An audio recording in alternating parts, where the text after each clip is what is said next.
I'm Saladin Ambar. Welcome to This Moment in Democracy. This episode features a conversation between myself and my colleague, Professor David Greenberg, that took place on December 7th, 2022. The tables are turned in this conversation as David interviews me about my latest book, Stars and Shadows, The Politics of Interracial Friendship from Jefferson to Obama. We talk about interracial friendships that made a difference and left their mark in American history. It's a great pleasure to be here with Dean Ambar. He's written a terrific new book, Stars and Shadows, The Politics of Interracial Friendship from Jefferson to Obama. And it's a study of a series of, 8 pairs? Did I get the number right? 10. 10 pairs.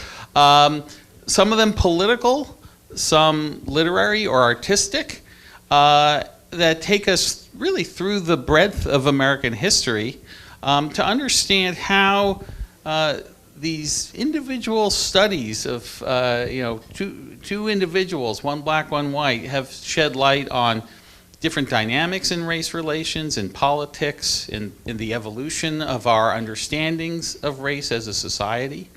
And I want to start maybe just with the title, because I love the phrase stars and shadows and was wondering where it came from. And you explain in the book it comes from Huckleberry Finn, and I always think some of the best book titles come from, they're things we pluck from works of literature. But why did you choose that particular phrase from that particular book, and does that shed light on the book and its themes? Maybe you could start there. Sure. Well, I too want to echo David's thanks for those who are here and watching online. The title spoke to me, I guess, through the friendship of Jim and Huck. Fraught as it was, maybe filled with language in the 19th century that we would not use today, yet I think Twain's novel points towards something profound about America's politics and our history with respect to friendship and what friendship's possibilities could portend for a multiracial democracy. And there's a scene in the novel where Jim and Huck are running. They're fugitives, and I think very much representative of democracy. They're on the run, and they're camped out in a cave, in a cavern. And immediately, here at Rutgers, we all know the story of the cave and philosophy, what it teaches us about Plato's cave and all the symbolism of that. And so that spoke to me. They're emerging from this cave. They can't see well because Huck has to put out a fire so that no one else can see where they are because they're on the run. He's with this fugitive black man who is enslaved. And so he says, I put out the campfire at night, and we had to take the raft out. But stars and shadows ain't good to see by. And I thought, wow, what a line. Stars and shadows ain't good to see by. And yet the mission continues. They continue on, not with the greatest amount of light, but in my estimation, in Twain's estimation, as far as I can tell, they are that light. Their friendship is enough to guide them. And I think, for me, the idea that we can definitively know where we're headed, and you probably are asked this a lot, do you have hope for the future, and where's the country going? I don't know. The key is to make movement. The key is to push. The key is to go out there and get on that raft. Stars and shadows ain't good to see by, but if there are two of us, if there are enough of us, then we'll make it. And I just was struck by that line from Huck Finn. Yeah, there's an optimism in it as well as a realism. And I think, I see that in a lot of these relationships described in the book. You use the word friendship. I think you would probably be the first to admit not all of them quite are characterized as friendships. They're relationships of different sorts, always where some kind of friendly feeling or good feeling exists. But there's also limitations to, in at least some of these cases, the kind of true fellowship or mutual understanding that occurs. But maybe just for our audience, you could go through any number of these cases, but why don't you start with the case of Jefferson and Benjamin Banneker. It's such an interesting story, one I didn't know much about, and not quite a friendship, but an interesting interracial relationship that, in the years of this country's founding, that I think are eye-opening. Well, in thinking about the cases that one might begin with, you have to ask yourself, when is the first connection between a founding member of the United States, one of the founders, and a black person or a person of color, a relationship of consequence? When does that ever really happen, right? And the truth of the matter is it doesn't really quite happen with Jefferson and Banneker, but it's the first exchange of consequence between a public figure. Jefferson is Secretary of State, and Banneker is a free black man in Maryland, whom Jefferson, by the way, hires to be part of the surveying team for what would become the nation's capital. And that's important because Jefferson, I think, wanted a black man to be a part of that experience for the nation. To his credit, I think he saw it as significant. And yet, despite that effort, Jefferson and Banneker's exchange leaves us wanting, to put it mildly, right? But I began there because it's the first exchange, it's the first language of friendship. Jefferson refers to Banneker as one of his brethren. He signs off, as we've all seen Hamilton by now, probably, your dear, I am your dear, humble, obedient servant, right? Thomas Jefferson. Well, those lines, obedient servant, one of my brethren, those get Jefferson into some political trouble with white, Federalists, North and South, who use that to say to Jefferson in so many words, you are equating yourself with a black man socially. How dare you? You are in no position to be president of the United States, etc. And so it shows the limits of that kind of public social relationship, that kind of friendship, what it suggested about the country at the time, that we couldn't really have a true multiracial democracy because we couldn't even be friends. A line had been crossed by Jefferson, even in uttering those words to Banneker.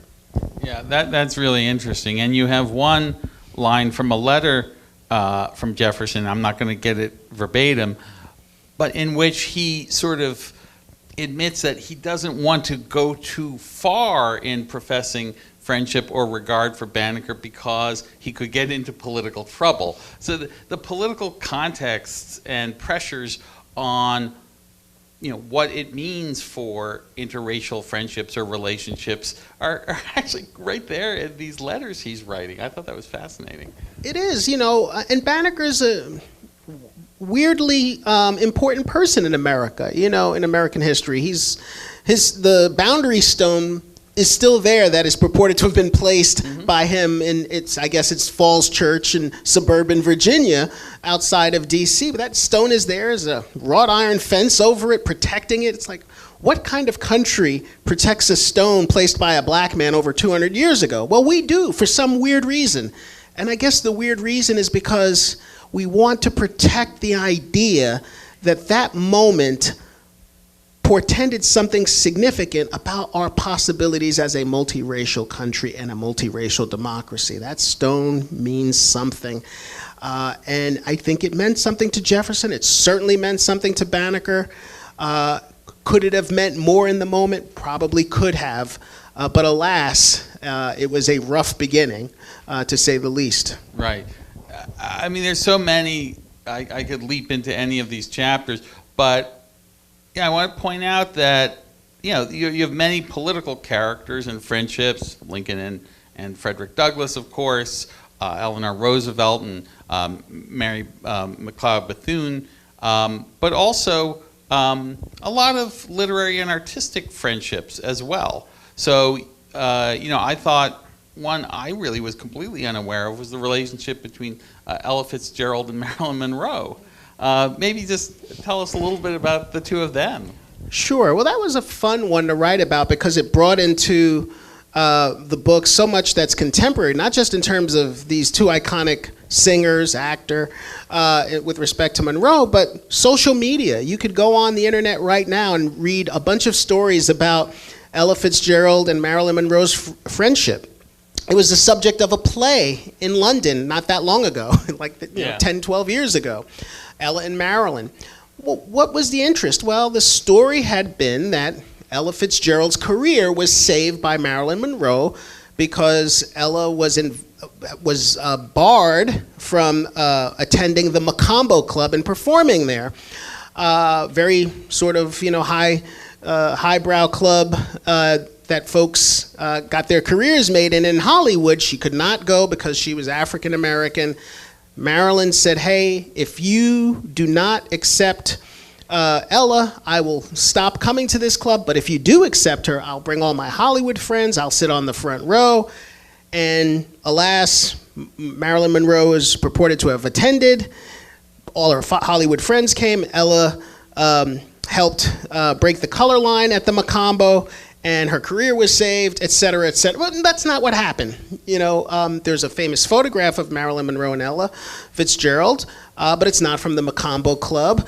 And the story of how Marilyn Monroe helps Ella Fitzgerald in the chapter is there, and it's an important story, and she does take some risk in supporting Ella Fitzgerald, but it's not for the reason that people think, and it's also not a story of her being at the Macombo with her.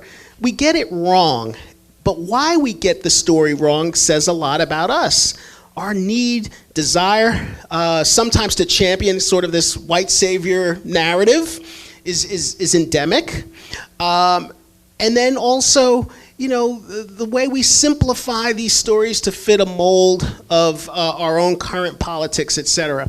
It's a great story, but we get it wrong. The truth of the matter is that Ella Fitzgerald had not been barred from performing at the Macombo because of her race. It was because she did not fit the stereotype of being a sexy black woman like an Eartha Kitt or others who had performed there.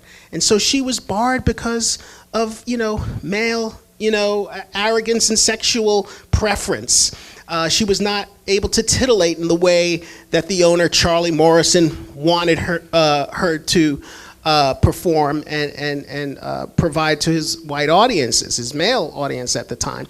And so that says something troubling too, but it's not troubling because of race, it's troubling for something else. So I had a fun time fitting that narrative into the larger story of friendship, because the friendship's there, but a lot of how we remember these stories or how they come down to us says something about who we are today, I think. Yeah, I mean, we find that a lot in history, that, the official version, the commonly told version, the internet version, actually, sometimes it's close, but gets important things wrong. And in those differences, you can often find a lot that's revealing and instructive. Talking about sort of these acts, say, the protest, Marilyn using her leverage, it starts to answer sort of my next question, which is really about, friendship itself. And friendship is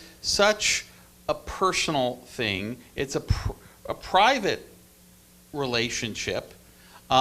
These are chapters about two people. I mean, you situate them in context with other characters, but you're talking about something between two individuals. And yet, the effect is to suggest this much broader social resonance, right? I mean, these days, it's very popular to say, well, what any individual does or feels, well, that doesn't really matter. What matters are the structures. And if we have structures of oppression or racism, then any individual can be as free of bigotry as whatever, but that's not what's really important. But I think this, I don't know if you intended it this way, your book in a way pushes back against it and saying that these very personal, interpersonal relationships actually do matter, and they do have these ramifications for society as a whole. So tell me if that's a fair characterization, and if so, kind of where you see that at play in the book. No, I appreciate the question. It does matter to me, but it mattered to the Greeks in their understanding of democracy, that friendship had to be, foundational, sort of the first kind of, political experiences, you and another person, and the bonds you develop outside of family. You're building a community of trust, so it was certainly important to the Greeks. It was important to the French and the French Revolutionary experience, liberté, fraternité, égalité, fraternité, right? That mattered. I think it mattered to our founders, that there was a sense of, attachments. Madison talks about those attachments to your government. Well, how do we know that we're making proper attachments to our government? Well, you have those to your friends, you have those to your community, you have those on the local level. And if you don't have those to begin with, then how can you build something greater when those are frayed and not well esteemed or regarded? So I think that matters. Look, I teach Julius Caesar in the spring to my undergraduate associates course, and I always get into how Brutus blows it in that famous speech. It's Romans, countrymen, and how does Anthony begin that speech? Friends. Romans, countrymen. Friends. You start with friends. It's an appeal to the heart. And I think, our own perils with democracy right now speak to the loss or the fracturing, the fraying of attachments that we have one to another as much as to our government. And if we can't get that right, this is sort of the blocking and tackling of democracy, the ability to extend decency and courtesy and amity to someone who is not your blood, right? Or not someone you're attracted to. Romantic relationships are important, but they're kind of natural, right? Friendship requires obligations beyond those of blood or of lust. It says, we're going to do this together. We're going to make this something out of this relationship that we don't have to. And I think that says a lot about what we're trying to do in a democratic society. We don't have to do this, and most countries don't around the world historically. So the Julius Caesar anecdote puts me in mind of how, in the Senate, I guess in the House too, they always say, my friend, the gentleman from New Hampshire, and sometimes they're saying this about people you think they really despise. It's the person across the aisle who they're perhaps not feeling friendly toward at all.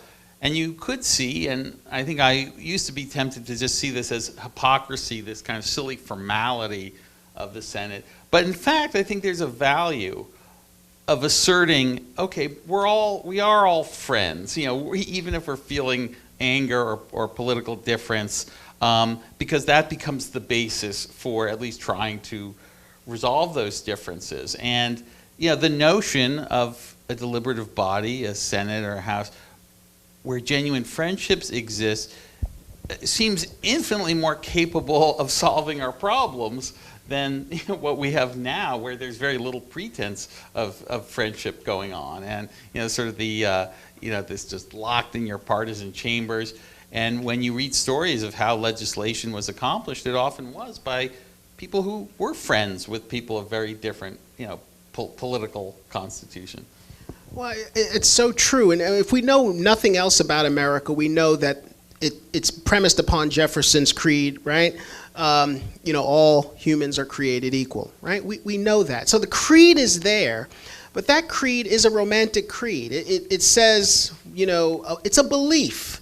And that belief has to be cajoled and nurtured, and we have to attend to it.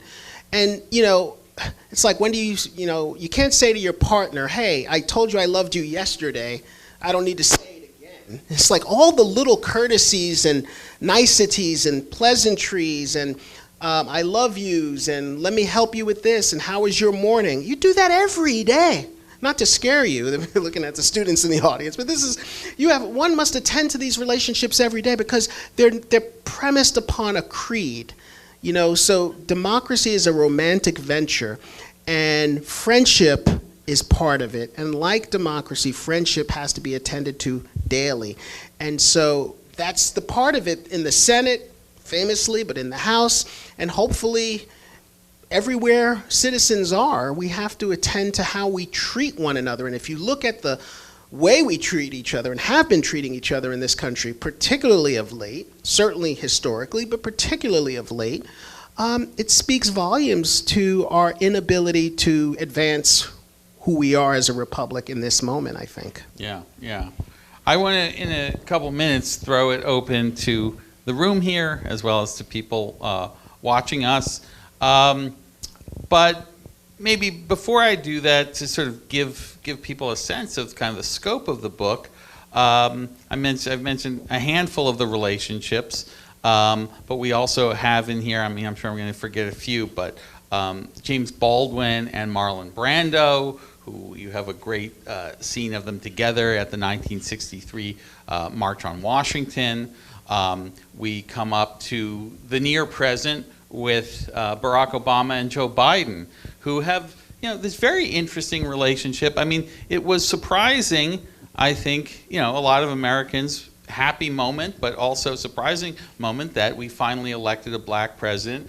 But it was also interesting to see this very senior, older white man, quite more than happily, kind of excitedly take on the role of his number two. That is something that in a different America, would have been hard to see happening. So you trace, I guess what I'm saying is, an evolution in our ideas of what is possible, what is normal, what is virtuous in terms of relations between the races. And, apart from a kind of Whiggish story of progress, is there something you can say about these changes, kind of different eras? Lincoln and Douglas, that's a great story, and there's obviously mutual respect there. But, it's not the same kind of true friendship that you see in some of the later, more recent cases. No, it is not. And the Baldwin-Brando one is an actual, real deep, probably the most deep friendship in the book, and it probably was romantic as well. I think these stories are barometers of where we are. I talk about the early period of Jefferson and Banneker as being a period of closed friendship on the public level. It's not that blacks and whites did not have friendships. They did in America. Banneker was a black man living in rural Maryland, free Maryland at the time, and he was a free black man in Maryland. All of his friends were white. So it wasn't that it was impossible, but with a public figure, that was where the line was drawn. So it was closed, and you get to, this period with Lincoln and Douglas, and it's becoming indeterminate. Well, maybe things are possible, and Du Bois and William James, maybe it is possible. Then we get to an open period, Dr. King and Rabbi Abraham Joshua Heschel. Okay, well, this can happen now, Obama and Biden. So it's a way of measuring, I think, or taking the pulse of democratic life by looking at these relationships. At least that's what it said to me historically. Yeah. Right. Well, let me just sort of throw you, Dean, a kind of final opening, which you don't sort of have to speak at great length. But I guess, one thing that's always, I think, interesting about working on a book is you always end up in a different place from where you started. Sometimes your thinking changes a little bit, sometimes it changes a lot. How did writing this book change you, change your thinking, lead you to new questions that you're interested in or new conclusions? Tell us a little bit about what working on this book meant for you. I appreciate the question. Before I do that, let me thank David. Will you help me thank David Greenberg for being here today? Appreciate you are My busy. pleasure. I appreciate your friendship. I appreciate your commitment to Eagleton, a very special place in your heart. I know we're fortunate at Rutgers to have you in the history department and as a member of the community. I started this book as an article on W.E.B. Du Bois's friendship with William James, his Harvard professor. And it wasn't much of a friendship because James was his professor. And then I was at a workshop out at Oregon. Dan Titchener, my former dissertation advisor, Rutgers professor, and others were there workshopping their material of possible books or articles. And that article was looked at, and people suggested, there are lots of these kinds of relationships you should think about. You could have a book here. I think you're onto something. And so that's how that book came about. How it's changed me, I'm getting into that middle-aged crying stage of life. Oh, my kids are 15. Right, I know. I haven't been teaching. Oh, my hips are bad. Oh, I can see the end is nigh, So I kind of, you get to a point in your career where this probably would not be my first book, right?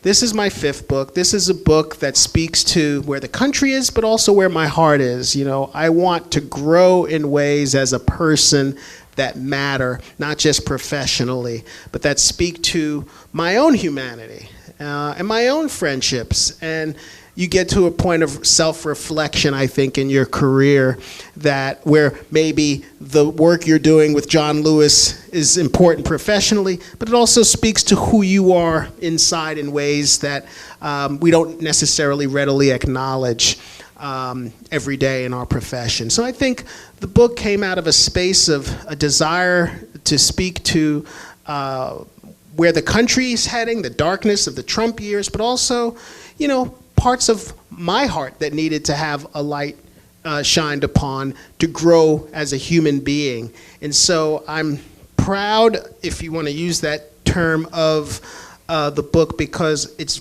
deeply personal, even though these stories are not about me, but as you well know, everything we write is about us. Right? Right. We're writing for that first author, right? So absolutely. Well, that's a really moving and beautiful statement to close on. So anyway, thank you. I know you're a professor, but thanks, Professor Ambar, for a terrific discussion.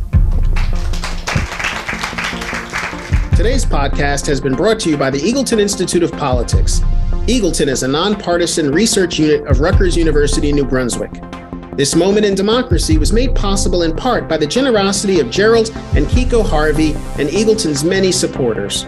To support Eagleton's work or sign up for its newsletter, click the links in the description. To learn more about the Institute, visit eagleton.rutgers.edu and follow Eagleton on social media.